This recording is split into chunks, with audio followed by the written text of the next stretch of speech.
सास नहीं माँ। हर समय सास और बहू का रिश्ता खराब नहीं होता। किसी किसी समय ऐसा भी होता है कि एक अच्छी सास बेटे से ज़्यादा अपनी बहू का ख्याल रखती हो। माँ, मैं घर छोड़कर जा रही हूँ, मैं इस घर में किसी भी हाल में नहीं रह सकती। ये फैसला राधा की बहू लीना का था। कारण उसका और उसके पति के बीच बिल्कुल ना बनना। अरे क्या हो गया बेटा? और ये गाल तेरे कैसे लाल है? फिर से उसने तुझे मारा क्या? वो अब नई बात नहीं है माँ, लेकिन आज तो उन्होंने साफ साफ बोल दिया कि वो मेरे साथ नहीं रहना चाहते। अच्छा, क्यों भाई? क्यों नहीं रहना चाहता? जरा बुला तो उसे। तभी वहां प्रशांत आता है। हाँ, क्या है माँ? क्या बात हो रही है? क्या बोल रही हो? मैंने कहा ना एक बार कि मैं इसके साथ नहीं रह सकता, बस। अरे ना रह, किसने कहा? निकल जा घर से। प्रशांत माँ की बात सुनकर हैरान हो जाता है। हैं? कैसी बात कर रही है माँ? मैं कहाँ जाऊंगा? वैसे भी हम यहीं रहेंगे। जाएगी तो ये। लीना रोते हुए अपने कपड़े पैक करने चली जाती है और घर से निकल ही रही होती है कि रुक, तू कहाँ चली कपड़े लेकर? कैसी बात कर रही है माँ जी? वो साफ साफ तो बोल रहे हैं कि मेरे साथ नहीं रहना चाहते, तो क्या करूँ मैं? हाँ, तो उसे ना रहना है तो ना रहे, जाए यहाँ से। तू भूल गई बहू, घर मेरे नाम का है, तेरे पति के नाम का नहीं। तो निकलेगा ये, तू नहीं। कैसी बात कर रही है माँ? मैं बेटा हूं तेरा, ये जाएगी घर से बाहर।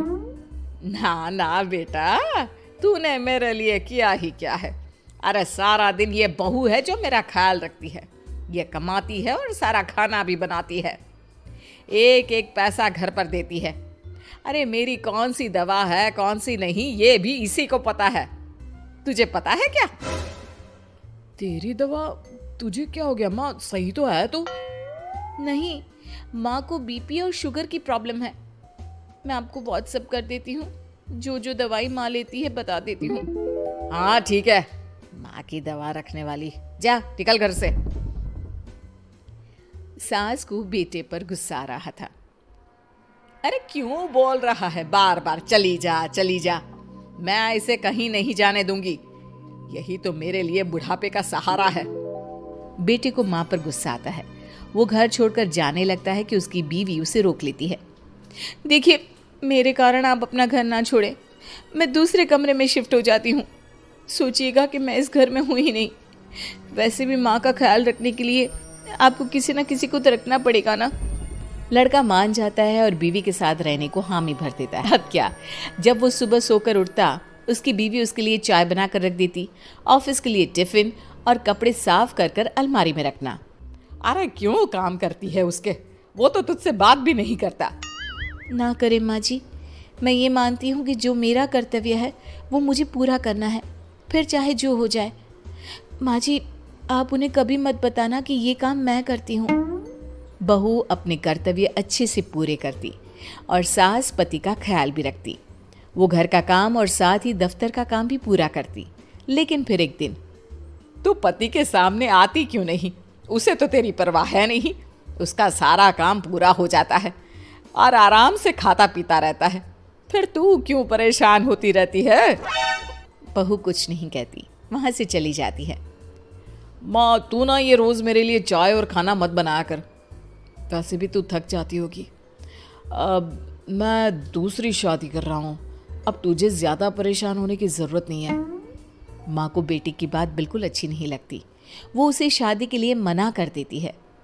अरे तेरी बीवी जिंदा है, ना ही तेरा तलाक हुआ है। वो तेरे साथ रहती है, फिर तुझे क्या जरूरत है दूसरी शादी करने की? माँ, वो मुझे पसंद नहीं है, मैं उसके साथ नहीं रह सकता। उसे ना मेरी फिक्र है ना आपकी।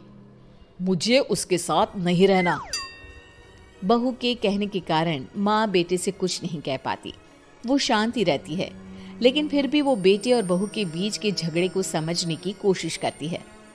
अच्छा बेटा, ठीक है, ना रहे उसके साथ, लेकिन ये तो बता कि बहू में कमी क्या है जो तू उसे छोड़ रहा है? देख माँ, इतने दिन से वो मेरे साथ नहीं है, लेकिन मुझे उसकी कोई कमी फील नहीं हो रही। दूसरी बात, मुझे उसकी शक्ल देखना भी पसंद नहीं है। देखा है कैसे रहती है वो। अब सास को माजरा समझ में आ जाता है कि जरूर बेटे को दूसरी लड़कियां पसंद आ रही होंगी, तभी वो ऐसा कर रहा है। बेटे के जाने के बाद वो बहू को बुलाती है। बहू जो काम करके अभी किचन से निकली होती है, उसके सारे बाल बिखरे होते हैं, पास से मसाले की बू आ रही होती है और उसकी शक्ल से चमक भी चली गई होती है, कपड़े भी अस्त व्यस्त। बेटा तू खुद का ख्याल क्यों नहीं रखती है? माँ जी, वक्त ही नहीं मिलता, फिर आजकल तो ऑफिस घर से ही चल रहा है, तो क्या ख्याल रखना। ऐसा नहीं है बेटा, ऑफिस घर से चल रहा है तो खुद का ख्याल ना रखा जाए। अरे देख, दूसरी लड़कियों को कितनी स्मार्ट होकर रहती है। पर माँ जी, अब क्या जरूरत है, घर चल रहा है ना ठीक से, और क्या चाहिए। वैसे तो देखा जाए तो कोई जरूरत नहीं, लेकिन खुद के लिए जरूरत है। अरे खुद को 1 घंटा देना जरूरी है, क्योंकि निरोगी शरीर के लिए खुद का ध्यान रखना कोई फैशन नहीं है, जरूरत है। बहू को समझ में नहीं आता कि सास क्यों उसे ये सब समझा रही है, लेकिन बहू के काम के बीच में उसे उसके लिए कैसे समय निकलवाना है ये समझाने के लिए सास उसे अपने साथ ले जाती है। बहू, आज से हम दोनों योगा करेंगे, जिम जाएंगे और हाँ, हेल्दी डाइट भी फॉलो करेंगे, साथ ही पार्लर भी चलेंगे। सास बहू दोनों मिलकर खुद को वक्त देना शुरू कर देती हैं और फिर कुछ ही महीनों में। क्या बात है बहू, तू तो पहचान में ही नहीं आ रही है, कैसे?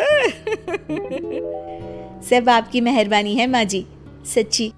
मैंने खुद को बहुत इग्नोर कर दिया था, लेकिन अब लग रहा है कि मैं गलत थी माँ जी। सास और बहू बात कर ही रहे होते हैं कि सामने से पति आ जाता है। वो बीवी को देखता ही रह जाता है। हाँ, तो तू क्या कह रहा था कि तू दूसरी शादी करेगा? मैंने बहू से बात कर ली है। बहू, अब कल से तू जो इसे खाना बनाकर टिफिन देती थी ना, इसके सोकर उठने से पहले चाय रख देती थी, इसके कपड़ों से लेकर सारी चीजों का ख्याल रखती थी ना, वो छोड़ देना। कल से कोई और ला रहा है ये।